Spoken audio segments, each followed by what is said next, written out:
All right, Prime Minister, whenever you're ready. Okay, Kak. Once again confirming, am I audible? Yep, you're audible. Okay, thank you. Preferred gender pronounce he, him. If I get disconnected, please do cut me in the middle of my speech. I'm going to start the speech in 3, 2, 1. Panels understand that recidivism happens because there is a failure in the criminal justice system to re-educate societal norms, values, and whatnot towards criminals because they repeatedly enter, for example, prison. The reason being is that this current criminal justice system focuses on retribution, ensuring the person feels that they need to pay, they need to be punished and make them feel bad.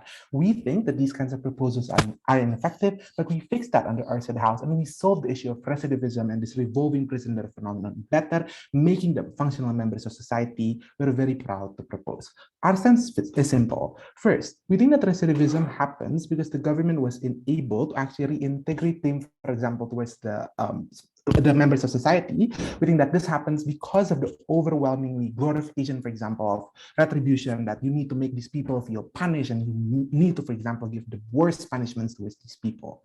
Second, we think that the goal of stopping recidivism and the revolving prison door phenomenon can only happen when retribution is put aside and we dominate and concentrate on rehabilitation as a mechanism to actually solve this phenomenon at the end of the day. How does abolishing look like under our house?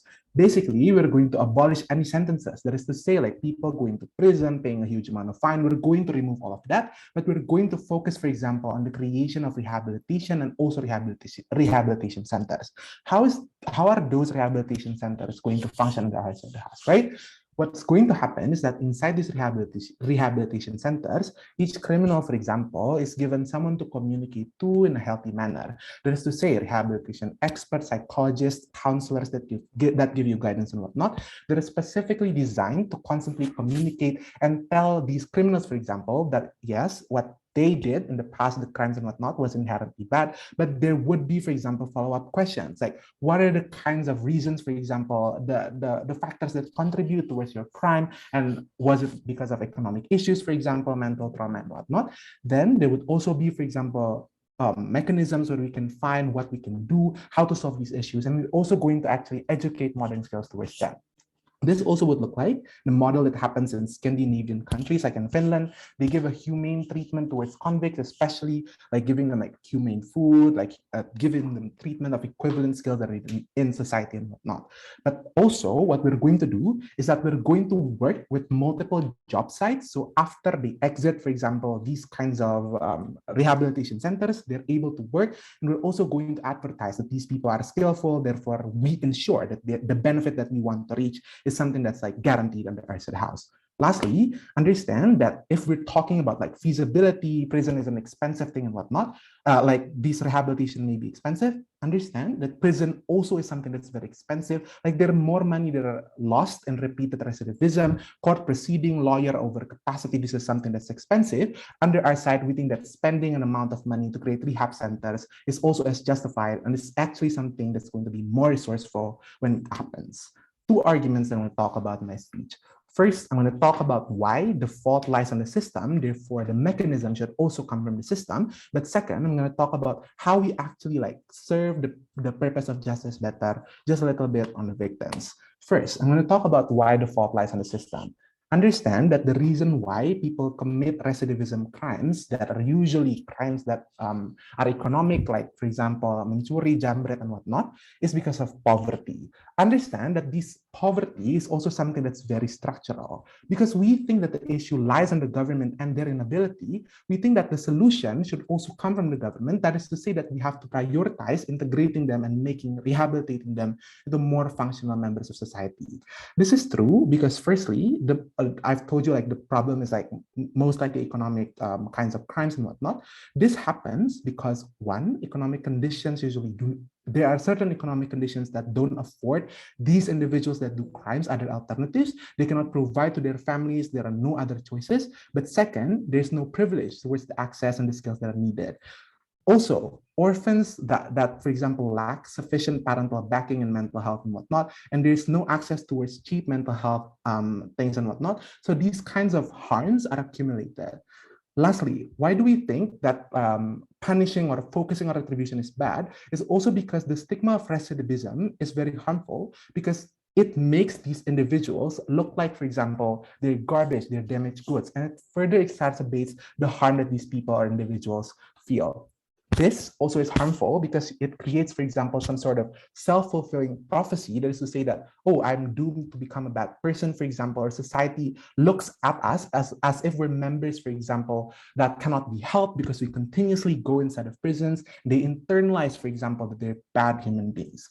Understand that all of these harms that have proven to you are structural are then further, for example, exacerbated when you, for example, only focus on retribution. When you, for example, focus on rehabilitation, making them functional members, that is to say, providing them access towards economic benefits and whatnot, these kinds of things change. One, because the moment government, for example, is able to equip them with these kinds of skills, people now are able to, for example, get jobs. People are able, for example, to work in the status quo, and this is something that's going to be great because this recidivism, people doing the crimes all over and over again, is going to be stopped. And also in our mechanism, we've told you, like, we're going to create networking, we're going to work, for example, with other kinds of corporations, so this benefit is guaranteed. But second, on the mental damage that I've proven to you, right? When you, for example, focus on rehabilitation, tackling the core issue that these people face, you're going to, for example, create better imagery of themselves. With the discussions about the past, the core issues are really healed. That is to say that recidivism is inherently going to be solved under our side the moment we actually prioritize rehabilitation. We think all these harms that people, for example, feel that they're canceled and whatnot are exclusive to the existence of retributive methods, deprivation and whatnot. This is why we think that we need to abolish these kinds of retributive mechanisms, and opposition cannot say that prisons and rehabilitation can coexist because of three reasons. One, because I've proven to you that your mentality is going to be shamed and you, for example, internalize that you're a bad person. But second, the stigma of prisons being something that's super bad makes individuals further believe that they're no longer a functional member of society. But lastly, the moment you change these kinds of narratives, that is, people are not incarcerated, the connotation of society changes. They're more accepting, for example, towards you, and you become more functional members. That is why, for example, recidivism is more likely to stop under our side when they're able to integrate back to the society as functional human beings with all like the things that I've proven to you before. This is why we think that the benefit is something that's exclusive and can only happen under government-side house. But second argument, I'm going to talk a bit about like victims and protection, why we better serve justice. First, talking about protection, we think that protection can still be solved under our side because these people are going to be separated still from society. That is to say that we're going to build certain centers that then we're going to like make them serve certain time in these rehabilitation centers. So we can, for example, still remove them and we can like create protection of society. But talking about victims, we think that victims seeing that these crimes are recidivist are more painful because these people, for example, murdered twice, steal twice and whatnot, they see that prisons are ineffective. Lastly, we think for the victims, the reason why they actually want to punish is not only because of retribution for them, but also for other people. They actually want and have an interest for these individuals and criminals to change and become once again functional members of society so they don't repeat again. We think that under our side, we've proven why we actually stop this recidivism and why it's exclusive, but also we give benefits, some benefits towards the victims and serve justice better. We're very proud to propose. Thank you for the fine speech. Now to open the case of negative theme, we're calling upon leader of the session. Floor is yours. Here.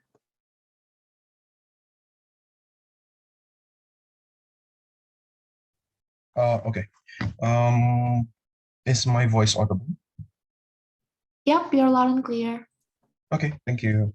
Wait a minute. I need to set up my timer. Gender pronouns he, him. Okay.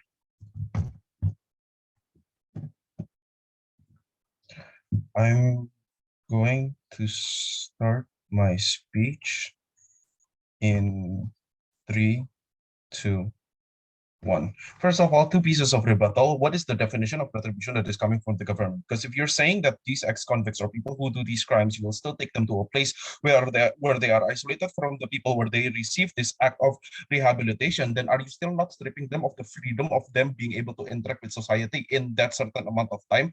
I see this still as an act of retribution. So this is a system of backstab, I think, in the mechanism of government. So I don't really get what the definition of getting rid of retribution if you're still stripping the freedom of people to interact with their family, to interact with people around them by putting them in the facility where you give them rehabilitation. Second rebuttal, three questions on the rehabilitation. First of all, retribution functions to help and get closure for the victims, in the sense where victims sometimes want revenge in the way where the person, if the person inflicts harm, if they steal money, or if they God forbid, murder someone, they want an act of closure and want an act of retribution. How is rehabilitation going to fulfill this? If second speaker decide to say that Gov is still going to retribute for victims from what money and there is no deterrent effect, because if they're going to say that, oh, the motive of victims to actually punish or to give them retribution is they want to see them as better people, then they are not being fair in their characterization, because some people just want to see the other person that caused harm to them suffer. And I don't see why everybody in this world is suddenly altruist, that if the person that did harm to them becomes a good person, they suddenly will forget everything and will suddenly forgive the person. So I don't see how this form of rehabilitation gives retribution to the victims, and I don't think their argument stands. Second question, how rehabilitation will work. In status quo, some of the people that go through rehabilitation are still doing drugs again, still stealing again. Why is it suddenly rehabilitation in your side of the house suddenly way better than rehabilitation in our side of the house? Even say that you are going to invest a lot of money is already invested in rehabilitation in status quo, and it is still not working. So I don't see how it is going to work in your side of the house. Third question, is the rehab still done on court? If yes, there will still exist prejudice. Even if you say that you will educate them, companies will still prefer to hire people with no crime history at all, and the only prerequisite of them getting their benefit is them having to explain how companies will hire them, how they need to explain on how Gov will be able to prove that everyone that goes to the rehabilitation system works, on how the rehabilitation system is effective, and how companies will suddenly have the interest to work with the government to hire ex-convicts. Because I don't know why suddenly companies will want to work with the government, because there is already a lot of level of unemployment. There is already a lot of supply of people who are not ex-convicts who are looking for work. Why will suddenly company want to work with the government and suddenly hire these people and giving these people good work? And of how will government promote this system of rehabilitation, which they say will be effective? And lastly, if rehab works that good anyway, we're happy to improve the rehab program in our side, even if it will be slower, because the money will be split into expanding the prison system and also expanding the rehab program. We don't see why this cannot run hand in hand, even though it will take a longer time. So first of all, they have a flaw in the system where they say that the source of the issue exists in the criminal justice system. I want to give you a counter mechanization. First of all, the issue of revolving door is based on a situation of forced or acclimated crime. The fact that they are still going back to jail, even if they were given the deterrence effect of jail, means that they are forced or acclimated to do crimes. Either they are in a crime group or they live in poverty. So the solution in solving these issues of revolving door is to fix the sources of this issue, which could be the very toxic community of the ghetto areas. You by providing more jobs to them, you by fixing toxic communities, fixing the systematic racism, or the severity of the separation of wealth. You solving the idea, taxing the richer people more and then giving better redistribution of wealth. So it is not justified, because the reason people doing crime is very different. That we cannot use a blanket policy that all retribution should just be abolished. If you feel that some retribution don't fit the certain criteria, they just fix it, modify it. Why do we need to get rid of it or abolish it? Justification on our side. Why is giving them retribution justified, even if the criminal justice system is not that perfect? First of all, Gov cannot describe as everyone in revolving door as being poor and forced. That they are forced by economy, that they are because they are poor, because they have economical conditions, that they are doing crime. If this logic runs, then why are there poor people that doesn't do crime? It doesn't mean that poorness is the only metrics you should judge this on why they are doing crime. There are other factors, so then it is not justified. There are some people who are just acclimated to crime. Yeah. Second of all, the retribution is also closure for the victim, which I've explained to you. Does not give, if you do rehabilitation, it does not give you retribution for the victim. So it is justified for us to give them retribution under the sake of giving closure for the victims, or giving the victims a way to achieve a certain amount of justice.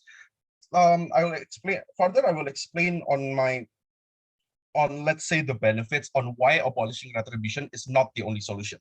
First of all, identifying the source of the problem and trying to fix it why identifying the source of the problem and trying to fix it is slowly happen? Because then in our side of the house, you are actually because in our side of the house, you are actually helping the people in need than just punishing them, even if it takes a long time. At least people will use our alternative of fixing. Because in our side of the house, if we're fixing the issue of, let's say, systematic racism, or if we were fixing the issue of, let's say, there are no jobs in certain areas, there are lack of jobs in certain areas, we're actually helping them by fixing this situation rather than just like not giving them punishment. But then they will ask us, how will this, because in our side of the house, why will suddenly people use our alternative?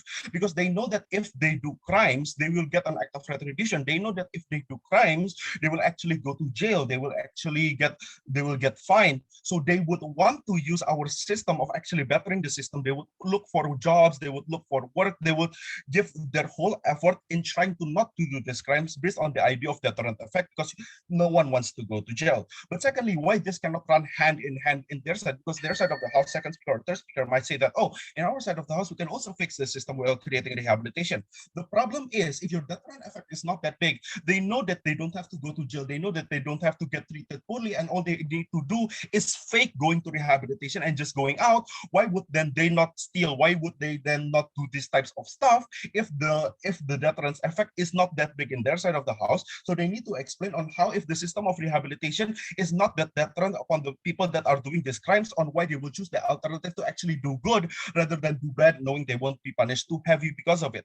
Secondly, if retribution does not exist, they feel like that even if the reason they do crime is, if retribution does not exist, there will be no deterrence, because then they will say that, oh, if I do crime and there is no system of retribution, like I said, I just have to fake my idea of rehabilitation, then there will be more incentive for them to actually do crime, because crime is the easier alternative here. It's easier to steal food, it's easier to steal money rather than having to do your jobs, rather than having to work. So this deterrence effect of retribution has not been explained by the government on why this deterrence effect is a trade-off that they are willing to take. So I question the government on why they would like to get rid of this deterrence effect, which I believe is still very important in preventing from people to do crime. Because in our side of the house, other than we're helping people to not do crime, we are also preventing people to do crime by the existence of this deterrence effects.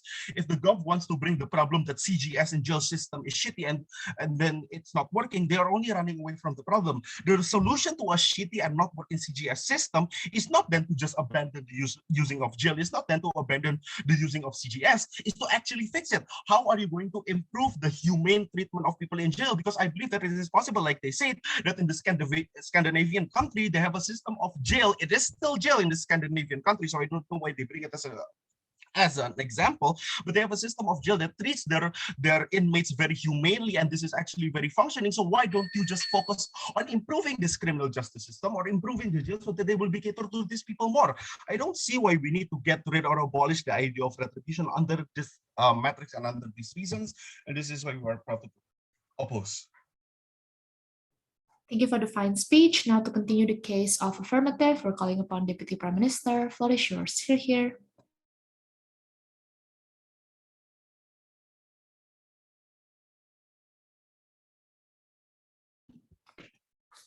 Hello, am I audible? Yep, you're audible. Okay, cool. Can I start my speech? In 3, 2, 1.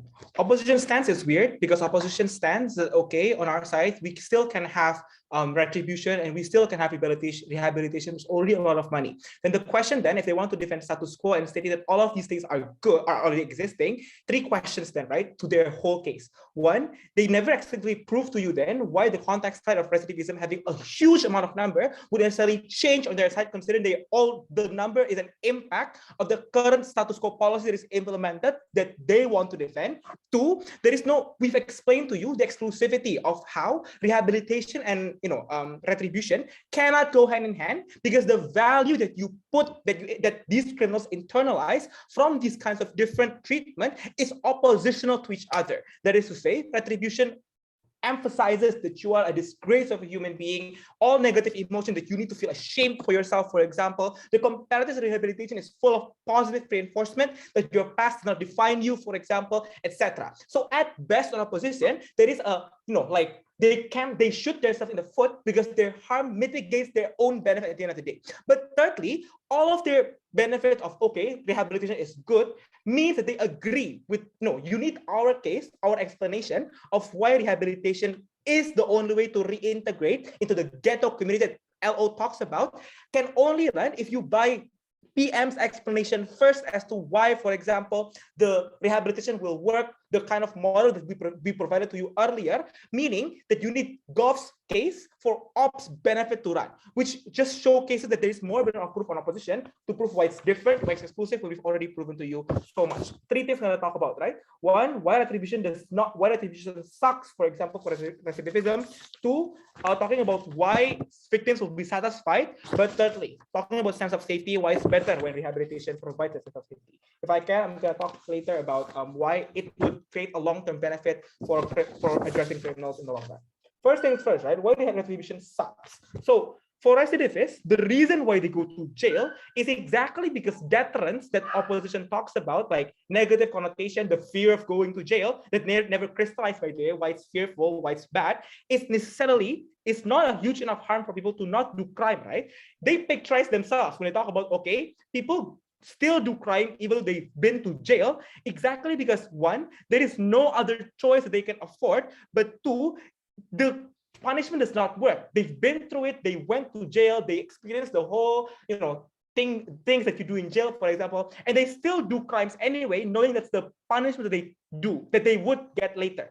Meaning that the deterrence effect we talk about does not work at the end of the day because it's not big enough of a harm that in their calculus, okay, I will still steal because the comparative is that I might go to jail and that's a worth it comparative, for example. Showcases to you that problem is more structural than what OP tries to portray, that there is a distinct lack of choice, that there is an environmental problem and pressure for them that pushes them to do that. Therefore, we need to ensure they get out of the environment by providing them sustainable jobs that can only get through positive reinforcement of rehabilitation. But two, that it proves that at the end of the day, there is a harm in how they perceive choices and their calculus. For example, there is a mental trauma that might happen that makes them unable to create rational and logical choices that us normal human beings would create. That's why rehabilitation also needs to go first, because you can't give them negative reinforcement deterrence because it won't work, because they have a screwed sense of life, perception of life. You need to rehabilitate them,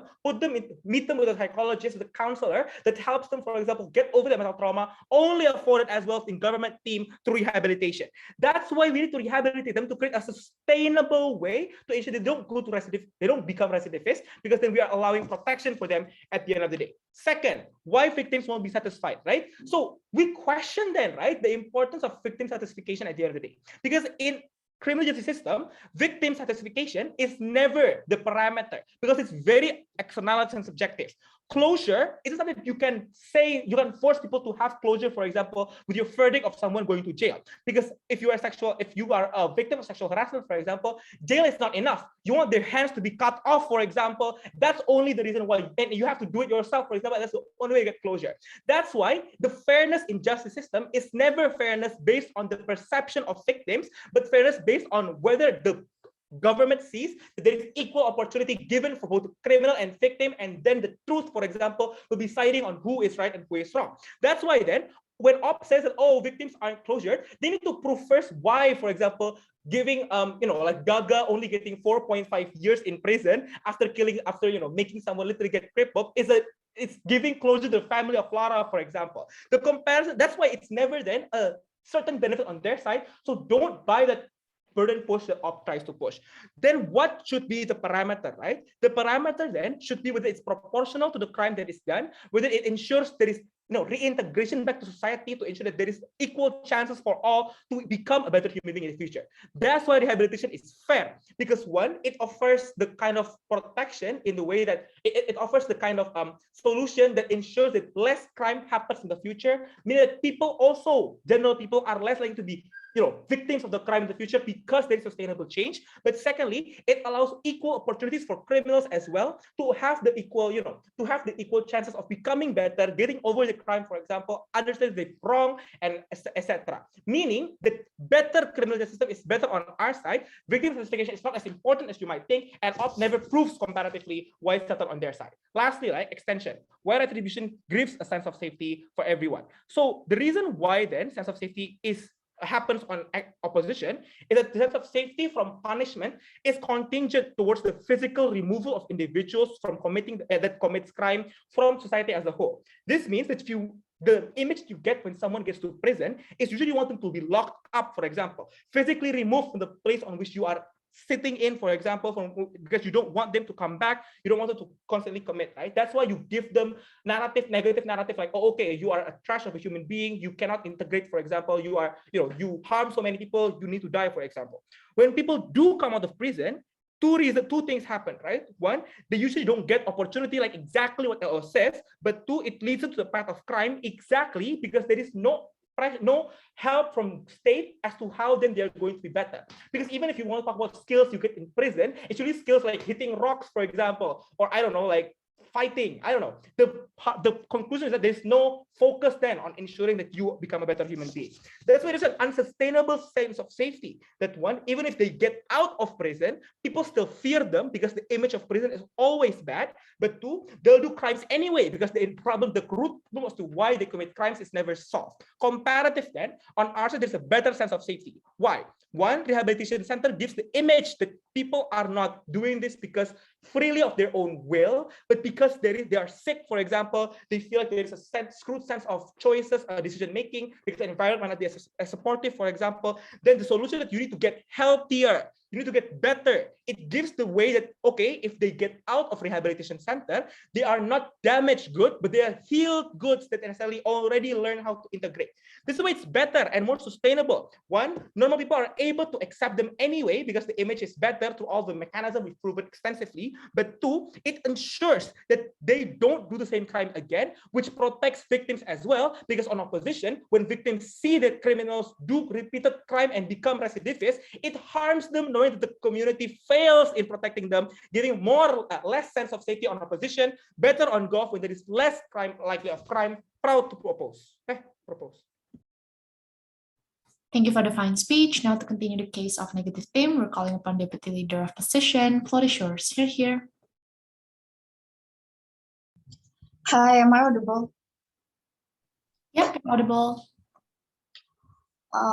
Before starting my speech, trigger warning, I'm going to talk a little bit about sexual assault.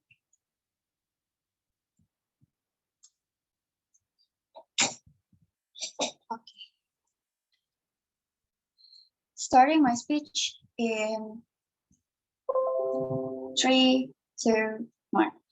Opposition agreed that maybe in status quo it's not good, but opposition stands on a mechanism when we are going to work on the curations of the roots of the problem on why recidivism is basically not working in the end of the day. That's exactly what we want to develop. If the main reason why people are stealing is because of poverty, rather than we are making them go to rehabilitation, we are going to work better to redistribute the wealth to be more fair, for example, or how we are going to making a better chance of work for these kind of people by community empowerment and so on and so forth. If the reason why they are using drugs is because they are trapping the drug dealers, we are more than willing to creating a better supervision, for example.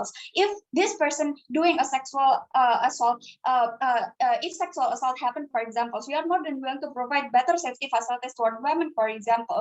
If the problem is really exists in status quo because of jailing system, we are more than willing to fix the jail system, but we are not going to eradicate it in the end of the day. Because if your foot is hard, I think that it will be better for you to cure your foot rather than cut it off, like what happened in the government side of the house. We think that this is way more effective, exactly because we are eradicating the reason why people doing this kind of crime again and again, regardless they are having these rehabilitations and also having the deterrence that exists in the status quo, right? We think that the question that remain in government side of the house when they want to go for, rehabilitation is that how your rehabilitation on your side of the house will work differently with what happened in the status quo. Because in status quo, we are also having a rehabilitations, and if this person do this crime again and again, end, it's not only proving that the jail system is not working, but it also proving that basically your rehabilitation is not working also, right? That's exactly why we think that even your benefit on, making this rehabilitations better is also contingent on how you are going to make this person is going to be better in their mechanism. And this is exactly why I don't necessarily think that, eradicating all of these imprisonment is basically the main answers in regard of it. The main problem that proposed by the government is that how basically this person having no chances to go to the society exactly because they are having this prejudice on being recidivist in the end of the day. First of all, even when you are giving them this kind of rehabilitations, we think that you are also going to still call them towards the court. People still going to call them perpetrators and so on and so forth. So we think that this prejudice is still going to be accessed on your side of the house. I don't necessarily think how this is going to be lessen, their judgment inside of this status quo, right? But second of all, we think that even drug users in status quo that having rehabilitations still facing a lot of discrimination that's coming from the society, right? This is another proof that basically just because you are not imprisonment, imprison them doesn't necessarily mean that they are not going to facing this discriminations. I don't necessarily think that their benefit is basically going to working, right? We think that this is not the burden of the opposition to explain why then prejudice is not going to be happen in our side of the house, right? Because we actually agree that those prejudices exist, and we have already told you that this prejudice add layers to why people should not do the crimes. And we think that this is another benefit on our side of the house, right? We think that if they really hate this prejudice, we think that this is the burden of the government side of the house to explain why then their prejudice is not going to be accessed in status quo. But in my speech, I'm going to talk about two things. First of all, I'm going to talk about why then we basically still need this kind of imprisonment for examples. And second of all, I'm going to talk about why people still going to rather way hate you on the scenarios of government side of the house when they are not having these retributions at all. Going on my first cases. First of all, I'm going to talk about why then basically we still need these retributions in the end of the day. We believe that abolishing these retributions will only going to contradict any rehabilitation that will be given towards this kind of person. When you are going on rehabilitations, you are having the message of that basically what you did is wrong and so on and so forward. But the question is that does this person literally do not understand that what they did is basically wrong? We think that if the governments of the house characterize these kind of people not doing the crime because they want to, but because of the structural reasons, like they are going on poverty, it means that this person already know that stealing on or taking someone good is not okay, that doing narcotics is not okay in the end of the day. This is another proof that basically you are rehabilitating them, saying that basically what you did is wrong. It's not the answer, exactly because they already know that they already in wrong in the end of the day, right? These people understand, and this is exactly why giving rehabilitations only is not enough. This is the main reason why you need retributions. Exactly, you need more layers on to give them reasons why they should not do it at the very first place. If they are going on jail, for examples, we think that they are going to understand that if you are going to jail again for the second times, your family would going to face more burden rather than it. You cannot see your family, you cannot go to work, especially when you go towards the second jail in the end of the day, right? This is the main reason why, even when you told them that basically this is something that is wrong, but if this person still going to do it, we think that this is a zero-sum game in the end of the day. Because what happened on their side of the house is that we think that these people would going to justify their actions. Exactly, they are going to say that, yeah, I know that this is wrong, but I have to do it in the end of the day, right? They have no more added layers on why they should not do the crimes, exactly because we think that these retributions is non-existent. At the very least, we think that we are going to prevent that on our side of the house. Exactly, we are going to give them more consequences, and this is also the main reason why when you are going on second jail or third jail, you are going to face more sentences rather than your first times in the end of the day, right? Exactly to prevent this happening in the future. This is exactly why we think that giving retribution is still necessary, and we think that rehabilitation is not enough. Exactly, that's not the answer. But second extension, going to talk about why people on their side of the house will going to hate these recidivists more. We think that the main reason why people in status quo giving this kind of person chances on getting back to our society, taking aside of the stigma, like what happened in status quo currently, a lot of people trying to give chances to these people is exactly because they know that this person have paid for what they did in the jail. They know that these people already suffer in the jail. We think that this kind of narrative that exists in status quo, giving this kind of society rationals that they should give them second chances in the end of the day. We think that this is way more tangible. If this person goes to jail, we think that people would going to think, oh yeah, they have already reflected their fault. For example, they have stayed on jail for 5 years, for example. That's exactly why they have paid for it. They might change towards a better person exactly because no one wants to go to get jail again, even pay for higher prices when they want to second or even third jail. This is the main reason why people give you trust, people give you jobs, and so on and so forth. But this is not going to be happening on your side of the house when you are only to rehabilitate this. Exactly because there is no tangible proof that this person would going to change in the end of the day. It will be harder for people to trust whether this person changed in the end of the day, even when this person is not paying for what they did in the past, right? Sure, victim satisfaction is not the parameter, but we think that this repayment is something that is going to buy society's trust towards you to give you second chance in the end of the day. We think that the logic is that even Laura's family is not satisfied with 4.5 years imprisonment of Gaga. What will they think if Gaga do not even go to jail at all, right? We think that more likely the thing that they will do is that they are going to be way more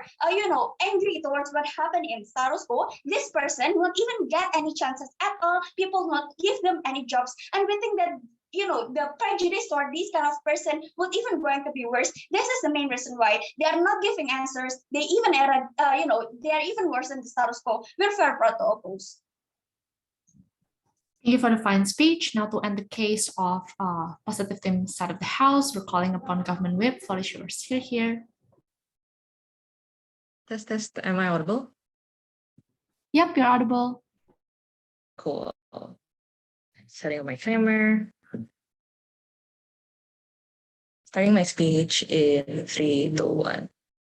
Adjudicators, just to point out that if the government and opposition team has very similar stances and very similar mechanism, usually that means that the negative team is the one in the harm, right? Because that means that they barely have any exclusive benefits to their side of the house. But second, that also means that, for example, they probably backlash and are not in line with the spirit of the motion, right? I don't think that it's very intuitively strategic for opposition to only argue for we're also going to have rehabilitation, we're also going to argue in economic incentives. I think the question is that in the worst nitty-gritty parts of jail, where you do not give them enough food, where jail is currently overcapacitated, where there are currently discrimination by jail officers and so on and so forth, in the worst part where you do not treat convicts like they're humans and just treat them like they're scum and you don't care about their future, why then is that something that's justified and is able to stop the cycle of people returning back to jail and going back on old habits, right? So I'm going to be talking about two things in my speech. First, on a principle level, why does rehabilitation work and why is that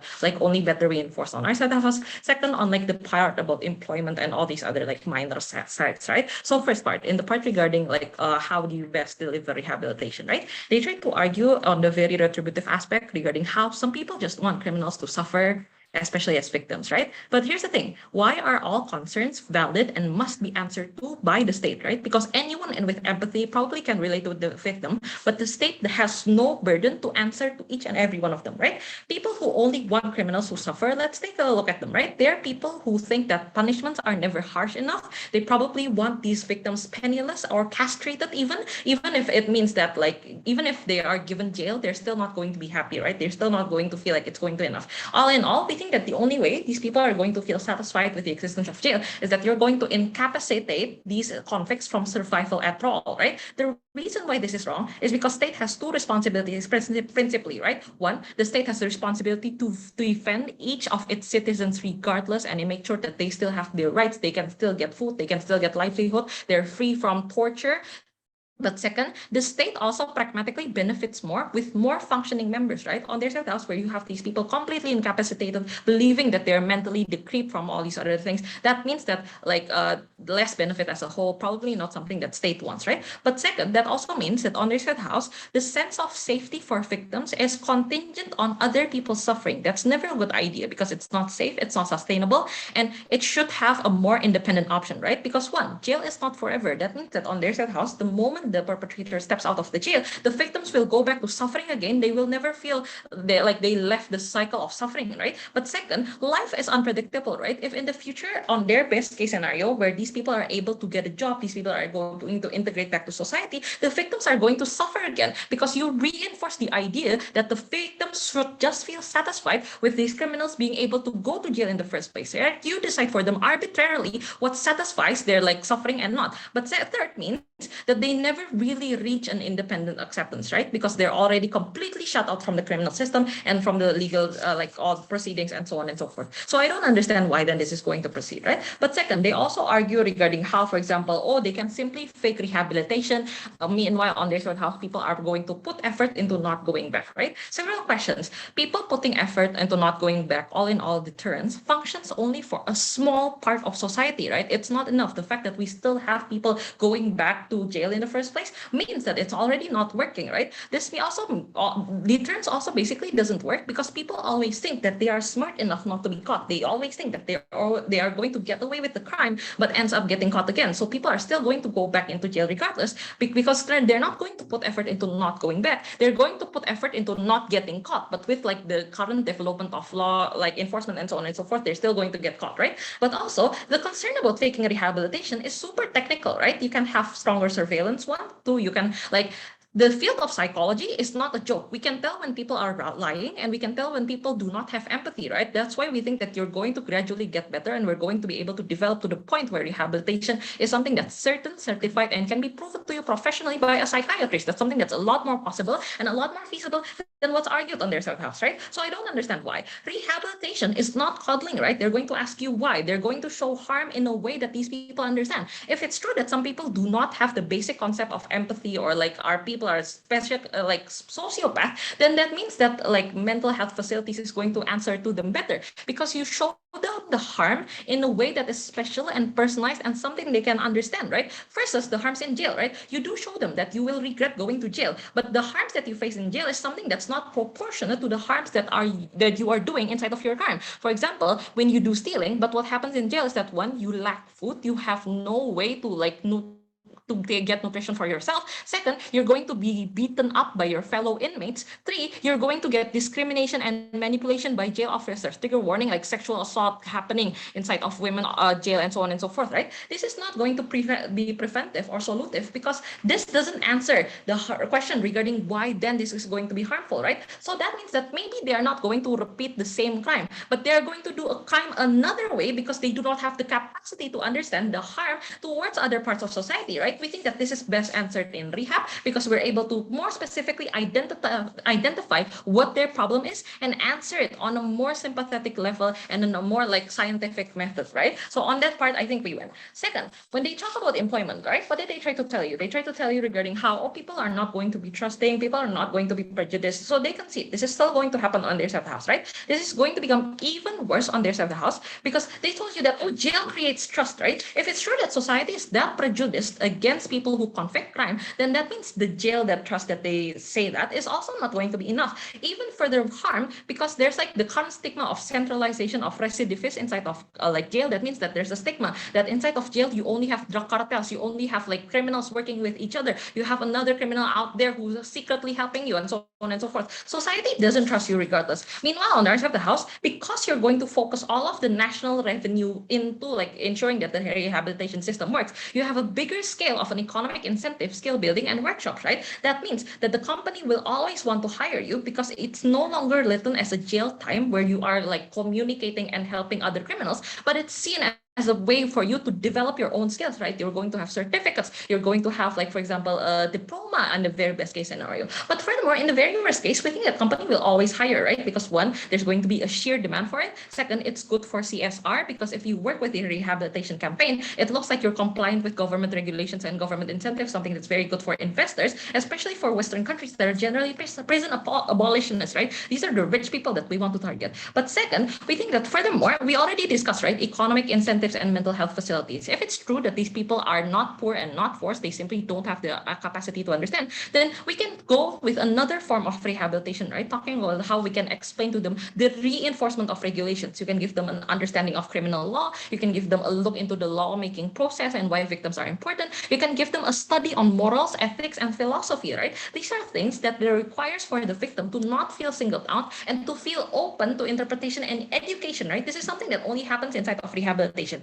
because the opposite, jail time or retribution or like monetary punishment, requires for the victims to close up, right? If anything, lawyers will always tell you that when the police are questioning you, or for example in jail, you are required to shut up and to not tell other people about what you experience, right? That's why we think that in trying to educate, it's a lot more efficient once you go with rehabilitation and not go with retribution at all. We think that we're more consistent, we win.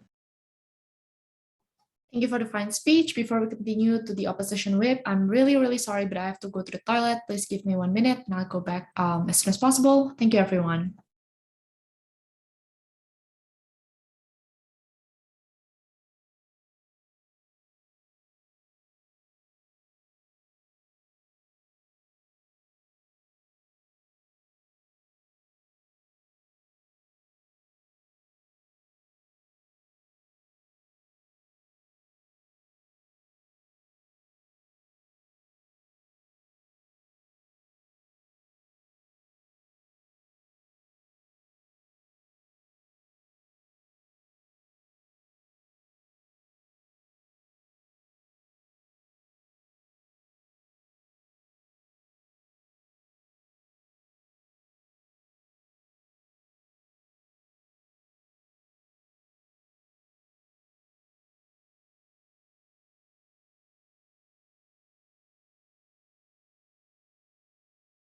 Hello, I'm back for opposition whip whenever you're ready. Hello, am I audible? Yep, you're audible. Okay. I'm going to set up my timer. I'm using IndiHome, so yeah, there might be some in the middle. There might be some cut. Hopefully not. Just stop me whenever it's cut it.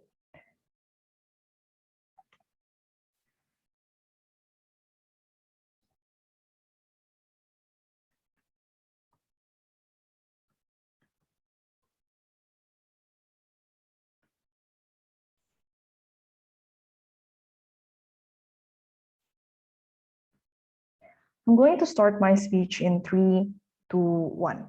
Some rebuttals before going on to my argument. First rebuttal is that when they're talking about jail is overcapacitated, that means the jail is inhuman and stuff like that. I think that in your side, there's also going to be like, overcapacitated or rehabilitation, just because, you pack all of them, you stuff all of them in rehabilitation and whatsoever. But then let's say you say that, just because, there's MLML, that rehab will be human, like even if like you have to actually explain to some extent why this will work effectively, just because you said that human, I think that there's not enough explanation on that. More on that on our side, we're not to some extent, let's say, menyiksa until like, they die in the jail whatsoever. I think that's another issue to debate. I think that we're talking about jail. I think that we are snatching some of their rights, like let's say limiting their accessibility, their mobility, because that's what we call jail. That's what we call punishments. And we're not actually arguing about not enough food or so on. I think that retribution on our side also not that separah itu. I think it's not like talking about, let's say it's way worse prison or let's say jail in our side. Let's say, I think that it can be fixed in our side, but because I think that in our side, because I think that in your side of the house, let's say you can actually make rehabilitation effective at the end of the day. I think that salt and like enough food also, I think jail also can also be very accommodative towards that. But secondly, I think that they are also playing their worst case. They are also playing in our worst case scenario in terms of, I expect and assume that in your set, rehab also worse, because where you actually, you can actually to some extent brainwash them or even use them as experimental instrument, inject them with medicine or whatsoever. So I think that it's not unfair. It's really unfair if you keep playing in your worst case scenario, because I think that in rehab, you can also use this crime to actually be instrumental experiment. Let's say the psycholog inject drugs or whatsoever. at the end of the day. I think that when it comes to secondly, talking about rebuttals, people satisfied in other people being tortured, like say offenders and what. I think that yes, exactly. So what? I think that this is exactly what the victim wants at the end of the day, because I think this is justified, because I think the offender, the murderer, the raper, whatsoever, they are snatching others' rights for them to actually, for them to actually excel. Let's say they want to eat or whatsoever, they want to actually, satisfy their sexual needs whatsoever. That's why they rape, trigger warning. That's why they rape whatsoever. I'm so sorry, trigger warning. But that's exactly why it's really justified for other people to see, let's say, they're actually being in a jail to some extent. Thirdly is that rehabilitation got workshop whatsoever for they to actually integrate the worker whatsoever. I think that in our side, prison also provides workshops, let's say sewing workshops, painting workshop or whatsoever. I think creative workshop or let's say other skills that integrate to the society in jobs also exist in our side. I think that when it comes to people still got the job, widen the notion of rehab, then that's why like the stigma of them is not important, and that's more personal issue rather than because of like rehab retribution at the end of the day. Like let's say no, if they say like job will be available, then like they will be backlash, because at the end of the day, this is the problem that they say, like talking about stigma. If the problem is not that important, that's it. Like what, like your reason to actually use rehabilitation at the end of the day is not that important. Moving on to my argument, I think that which one is better faced by society and received by the society other than sense of security. I think that, yeah, we're not actually talking about parameter of sense of security anymore, because that's already resolved in the first few speakers. But I think that what's exclusive in our side, at least when they're talking about Gaga, here at least receive 4.5 rather than nothing, rather than psycholog. Comparatively, why rehab will be trusted by society in your side? Let's say you say psychology rehab, in terms like that means that you say people do crime unjustly just because of their mental state it's not good.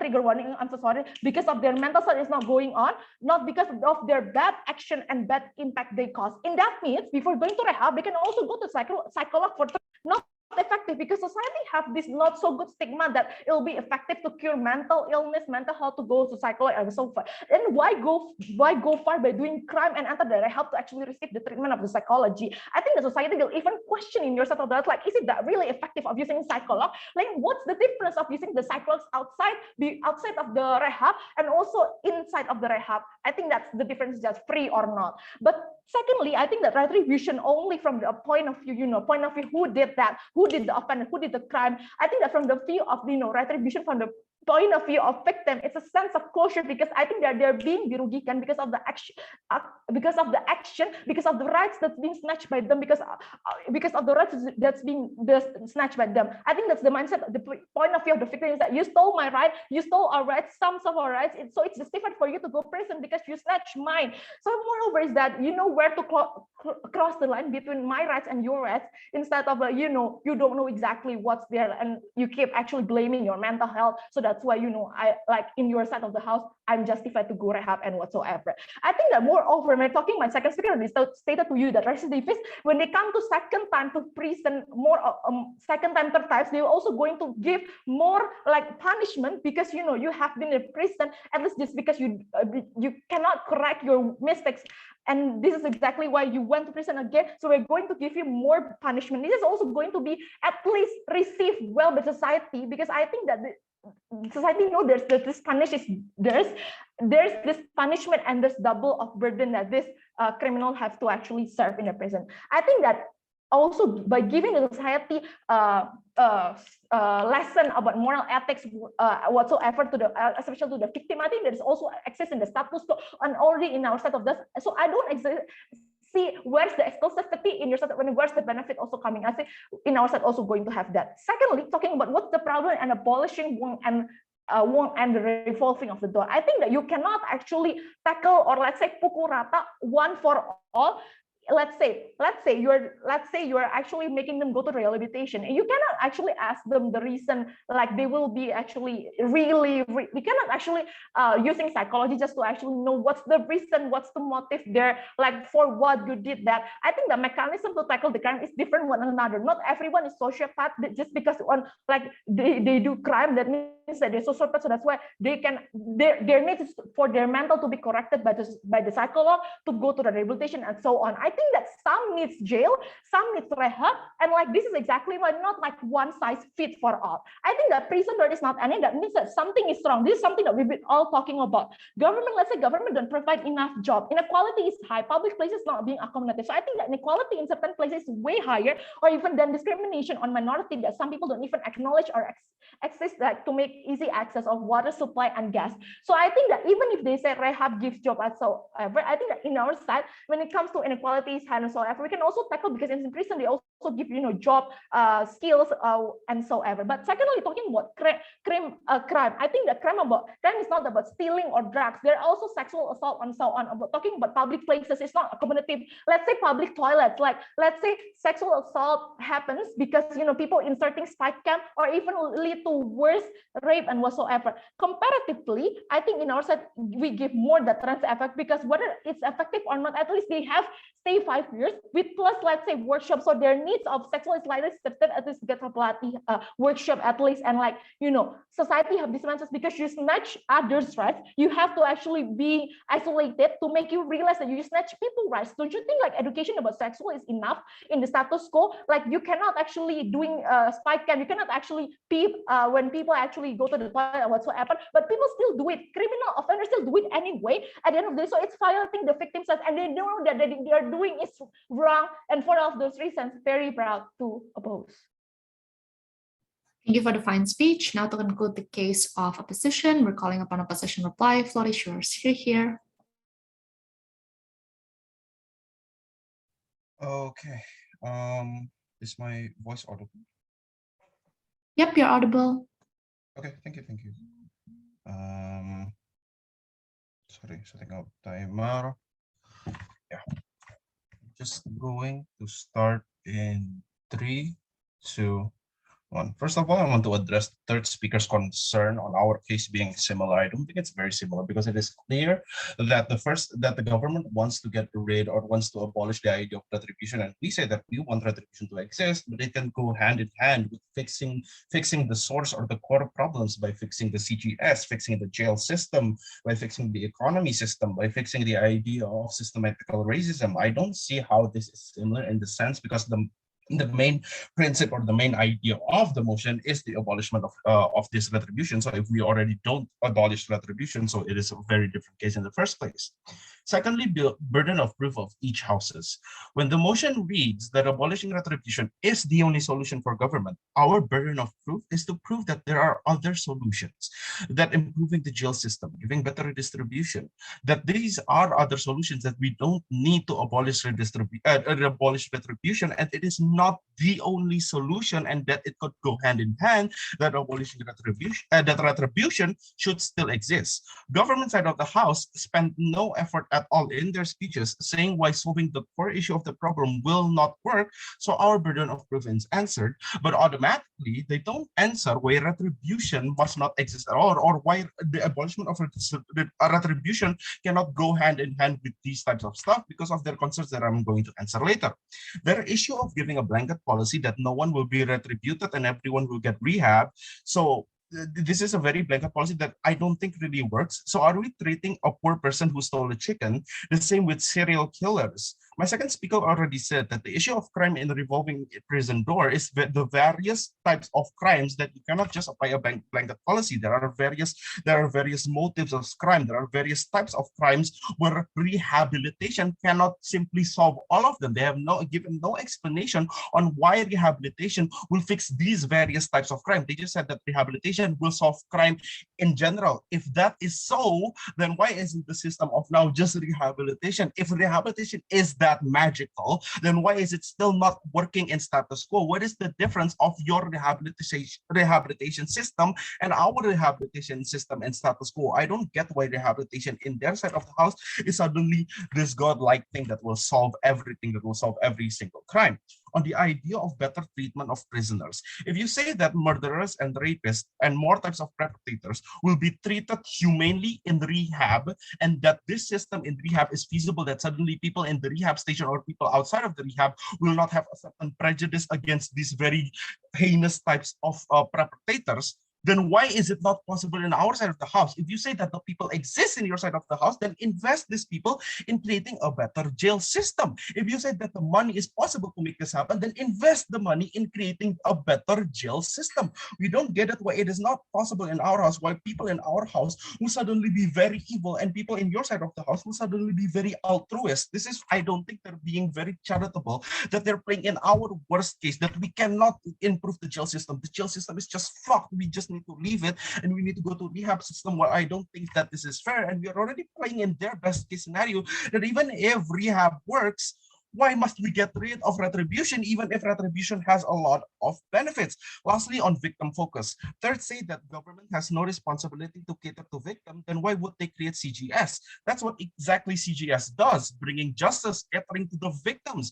If someone does something bad, punishment must exist. And they say that everyone in their side of the house will be altruist and accept that murderers and very heinous villains should just get calming and non-punishing rehabilitation. If you think that the person that Gaga got 4.5 years and the accuser were not happy, do you think they will be happy if they said, okay, Gaga will just go to rehabilitation for 2 years where he won't get any rough treatment, where there will no be system of retribution, and he just gets to speak with a psychologist, with a psychiatrist to fix him? If they're already mad that this person is not getting enough punishment, how are they going to be happy with the fact that they're not getting any punishment at all? These are the metrics that win opposition side of the debate. Vote for opposition. Thank you for the fine speech. Now to conclude the case of government team and also to close the debate, we're calling upon government reply. Floor is yours. Here.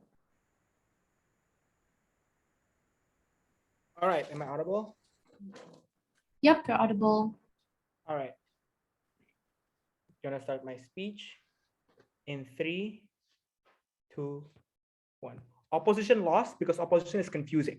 Op talks about how rehab is untrusted, it won't heal anyone, that most likely psychology is not necessarily going to work because these people will do it over and over again.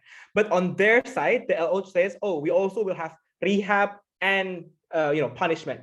Then it means they prove that on their side, if you buy this argument, then on their side, the benefit of rehab that they want to champion, on which it says some people will go to rehab, some people will go to jail, also won't work anyway, right? So that's the first reason why their harm is less likely to manifest. Second, comparatively, we prove to you, right, how the efficacy of rehab is contingent towards positive reinforcement that needs to be separated from punishment that is filled with negative reinforcement, like saying that you're not good enough, for example, your crime is horrible, etc. We picturize, 2 minutes about why it's bad. No response on opposition, because opposition keeps on talking that, hey, rehab is bad because it's ineffective, which is not a direct response, but also at worst negates their benefits as well. But lastly, they talk about solving economical problems through progressive and progressive tax and distribution, never proving why it's exclusive, why on Gulf we also can't have those kinds of policies separate from the burden of proof from this motion. So first of all, their stance is already inexclusive. Secondly, let's talk about clashes. First, let's talk about why it's principally justified. Second, let's talk about why going to rehab creates better future for criminals. Firstly, right, principle. Op's biggest principle talks about why retribution satisfies the victim. We responded to that by saying that satisfying the victim is irrelevant because what's important is equal access for all. This means also criminals, for example, that the fairness needs to talk about why it's better, why it also allows for reintegration for criminals towards the society, right? But Op responded, oh, but we need them to get closure. We responded that closure is no longer a possible parameter because it's never part of CGS. How should you weigh this, right?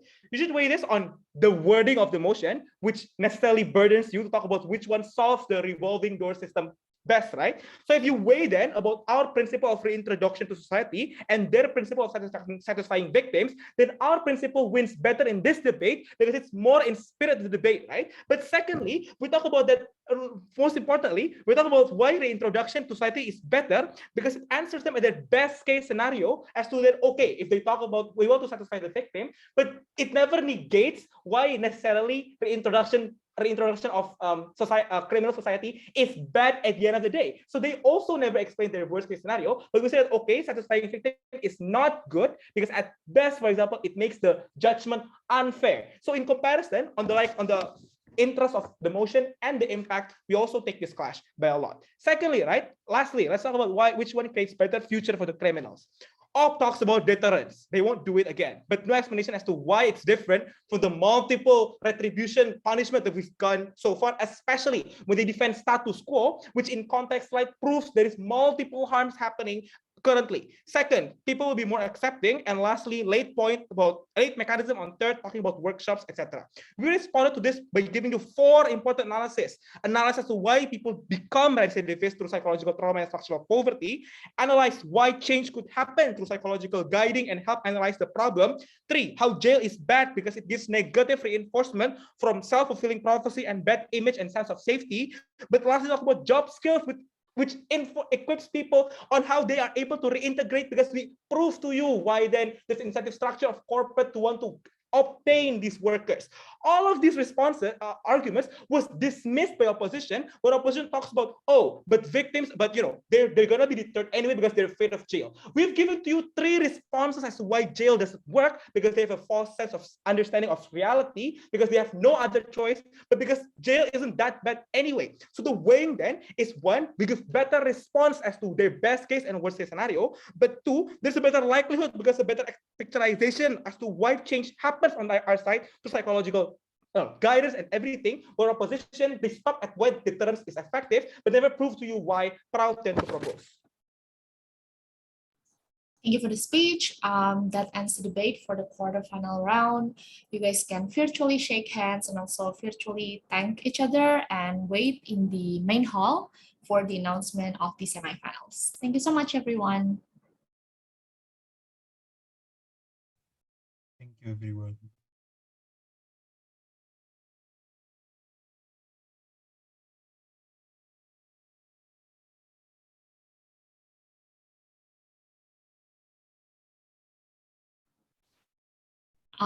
For observer Valeria, can you go outside the breakout room?